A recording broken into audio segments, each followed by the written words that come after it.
على أشرف الأنبياء والمرسلين رحمة للعالمين أنيس الغريبين شفيع المذنبين سيد الأوفياء والمرسلين سيدنا ونبينا وطبيب نفوسنا وحبيب قلوبنا وشفيع ذنوبنا ومولانا ومولى الثقلين جد الحسن والحسين أبي القاسم محمد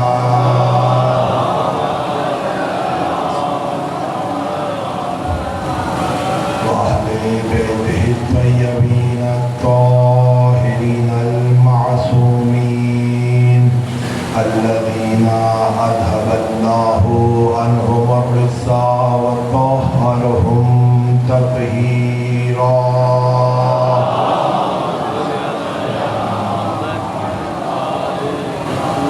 لا سيما بقية الله في الأرضين روحي وأرواح العالمين له الفداء ولعنة الله على أعدائهم أجمعين من الآن إلى قيام يوم الدين أما بعد فقد قال الله سبحانه وتعالى في محكم كتابه المجيد والفرقان الحميد وقوله الحق وأصدق الصادقين بسم الله الرحمن الرحيم إنما وليكم الله ورسوله والذين آمنوا الذين يقيمون الصلاة ويؤتون الزكاة وهم راكعون صلوات على محمد وعلى محمد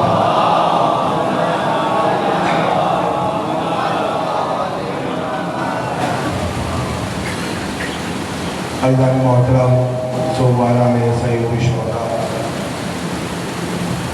مقام ولایت کے عنوان سے آج ہمارا یہ سلسلہ گفتگو اپنی 5ویں منزل میں داخل ہو رہا ہے اور گزشتہ 4 دن کی گفتگو میں جو ہم نے آپ کے سامنے بیان کرنے کی کوشش کی وہ یہ کہ اس آئے ولایت میں کس طریقے سے پروردگار عالم نے انتظام کیا اور ولایت کے کتنے معنی کیے گئے ہیں، ولایت کا کون سا معنی اس آیے سے تطبیق کرتا ہے، مزاج پروردگار عالم کے مطابق کون سا معنی مکمل اترتا ہے۔ اور کل کی گفتگو میں سرسری طور پر بہت تیزی سے ہم نے اس کو بیان کیا کہ جو شان نزول اس آیے مبارکہ کا تھا اس کے اعتبار سے، اور ہماری گفتگو یہاں آ کر رکی تھی کہ جو چیز جو انگوٹھی مولا کائنات نے حالت رکوع میں زکوٰۃ دی تھی، تاریخ میں اس کے بارے میں کیا ملتا ہے۔ اس سے پہلے کہ میں بہت تیزی سے اس کو بیان کروں کہ اس انگوٹھی کے اعتبار سے رائز آپ کے سامنے بیان کروں، ایک مقدمہ بیان کہ دیکھیے ہمیشہ دنیا کا اصول بھی یہ ہے اور پروردگار عالم کا نظام بھی ہے کہ پروردگار عالم نے جتنا بڑا مقام، جتنا بڑا عہدہ اپنے اولیاء کو، اپنے نبی کو، اپنے پیغمبر کو دیا، اسی اعتبار سے پھر امتحان کا مقام اور رتبہ بھی رکھا۔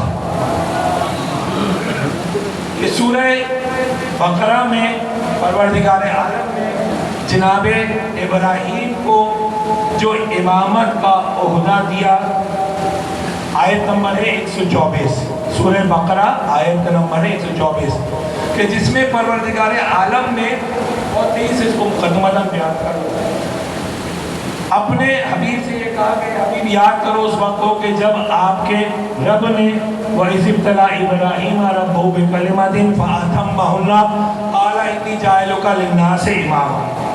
مشہور و معروف آیت ہے کہ پروردگار عالم نے ابراہیم سے امتحان لیا فَأَتَمَّهُنَّ، اور ابراہیم اس امتحان میں کامیاب ہوئے. اور پھر خداوند عالم فرماتا ہے کہ جب امتحان میں کامیاب ہو گئے تو ہم نے ابراہیم کو لوگوں کا امام بنایا. یعنی پروردگار عالم نے امامت کا عہدہ ابراہیم کو دینے سے پہلے ابراہیم کی آزمائش لی اور ان کو اس قابل بنا کر یا سمجھ کر پھر یہ امامت کا عہدہ دیا. اب پروردگار عالم ولایت کا عہدہ دینا چاہ رہا ہے، ولی بنانا چاہ رہا ہے، تو کیسے ممکن ہے کہ ولایت کا عہدہ دنیا کے لیے کل تک 1400 سال میں کہ کوئی آ جاتا کہ جیسے میں نے کل اشارہ کیا تھا کہ کوئی آگے یہ کہتا کہ ہمیں بھی موقع مل جاتا، ہم بھی کوئی چیز دے دیتے حالت رکوع میں، کہ ایسی چیز کہ جو اللہ چاہ رہا ہے کہ وہ حالت رکوع میں زکوٰۃ دی جائے. تو کون سی ایسی چیز ہے کہ جس کا مقام اور رتبہ اتنا ہے کہ جس کو زکوٰۃ دینے کے بعد اللہ نے یہ کہا کہ اب تم اس مقام اور رتبے پر ہو کہ تمہیں ولایت کا عہدہ ملے.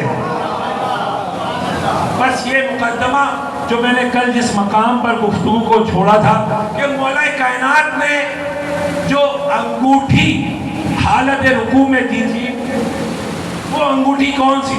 دیکھیے پروردگار عالم نے ہر نبی کو اپنی نبوت ثابت کرنے کے لیے، اللہ کی توحید ثابت کرنے کے لیے کوئی نہ کوئی معجزہ دیا. رسول خدا کو قرآن کا معجزہ دیا، جناب عیسیٰ مردوں کو زندہ کیا کرتے تھے، جناب موسیٰ کو عصا دیا. اسی طریقے سے جناب سلمان کو انگوٹھی دی تھی. وہ انگوٹھی بہت تیزی سے بیان کروں تاکہ بات ایک مقام تک پہنچ سکے. اور وہ تمام معجزات الہی کہ جس سے اللہ کا نبی دو کام کرتا تھا، ایک اللہ کی توحید کو ثابت کرتا تھا، دوسری اپنی رسالت کا معجزہ دکھاتا تھا. یعنی اللہ نے ہر نبی کو جو معجزات عطا کیے اسی دو کام کرے. کہ جناب موسیٰ کو جو عصا دیا تھا وہ یہی کام کرتا تھا. میں نے گزشتہ سال بھی اس کو مفصل بیان کیا تھا کہ موسیٰ کا عصا موسیٰ کے ارادے کو پڑھتا تھا. جو ارادہ کرتے تھے جناب موسیٰ اس اعتبار سے ان کا عصا وہ کام انجام دیتا تھا. کہیں بھوک لگی، موسیٰ نے عصا کو گاڑا، کھجور کا درخت بن گیا، صرف اشارہ کر رہا ہوں، وہاں سے کھجور کھائی، پیٹ بھر گیا، پھر واپس.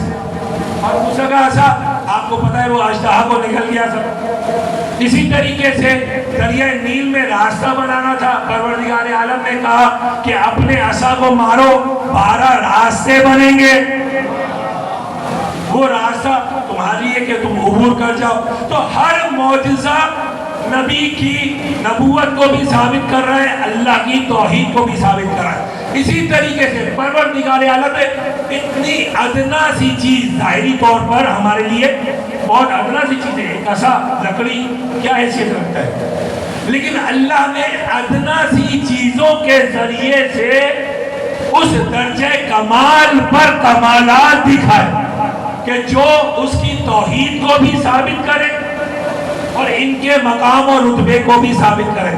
اسی طریقے سے جناب سلمان کو اللہ نے انگشت دی تھی، انگوٹھی، جو قصص الانبیاء میں ملتا ہے. انگوٹھی کیا کرتی تھی کہ پروردگار عالم نے جناب سلیمان نبی کو کائنات کی پوری حکومت دی تھی.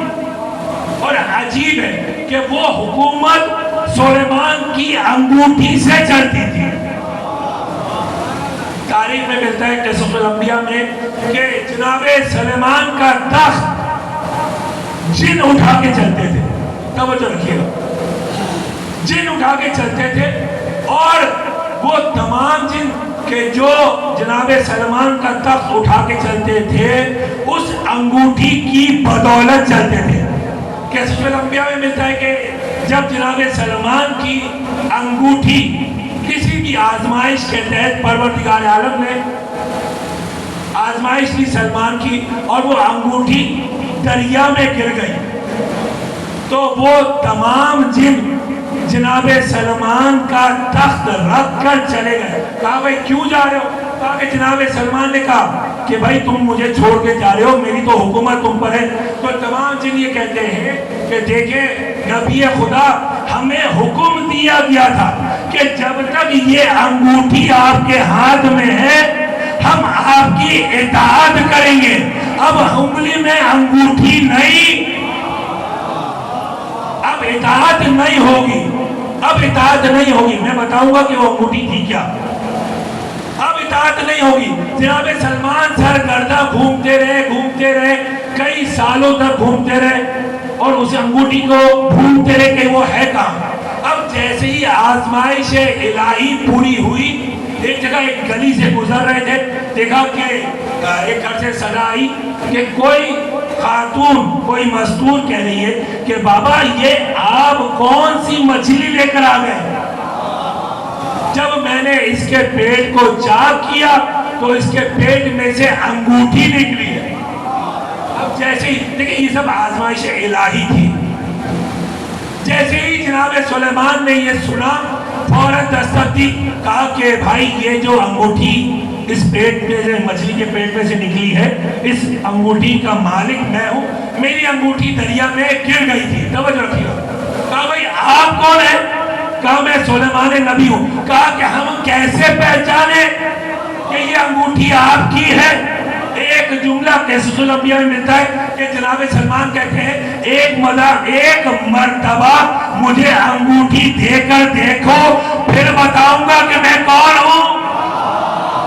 اچھا انگوٹھی ملی. اب جیسے ہی انگوٹھی انگلی میں ڈالی فوراً جن تخت لے کر آ گئے. یہاں تخت لے کر آئے, جناب سلمان تخت پر بیٹھے. اب کسی نے سوال کیا یا نبی اللہ,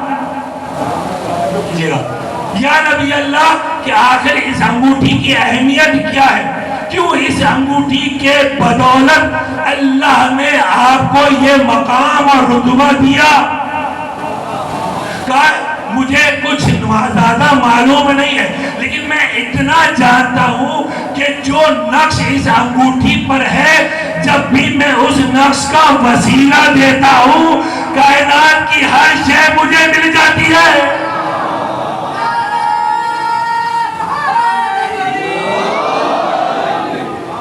اچھا اب اس انگوٹھی پہ نقش کیا تھا؟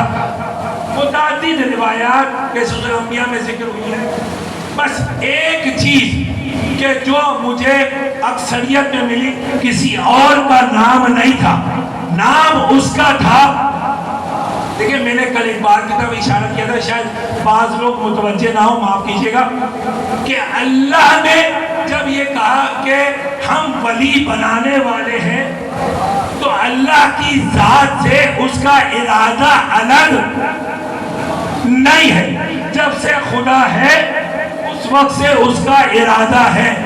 بس اللہ قرآن کو اپنے حبیب پر نازل اس وقت کر رہا ہے کہ جب حبیب ہو گئے ہیں 40 سال کے. لیکن اس کا مطلب یہ نہیں ہے کہ قرآن اللہ اسی وقت ارادہ کر رہا ہے, نہیں. نتیجہ کیا ہوگا کہ اللہ الگ ہو جائے گا, ارادہ الگ ہو جائے گا. اور ہم ایسا خدا مانتے ہی نہیں ہے کہ جس کی ذات سے ارادہ الگ ہو. اس لیے کہا کہ جو ذات الہی ہے اسی وقت سے اس کا ارادہ ہے. بس جب اللہ نے, بات پہنچ نہیں رہی ہے, جب اللہ نے یہ ذاتاً ارادہ کیا ہوگا کہ ہم دنیا کو بتائیں گے کہ اے کائنات میں زیرو تمہارا ولی کون کون ہے, تو اس کی کوئی نشانی دینی ہوگی. اس لیے آدم سے لے کر اور نبی خدا تک ہر نبی کے دور میں ہر نبی کو پروردگار عالم نے جو معجزات عطا کیے وہ تمام معجزات وسیلہ ہی تھے محمد آل محمد کی ذات تک کا. اسی لیے قصص الانبیاء میں ملتا ہے کہ جو سلمان نبی کے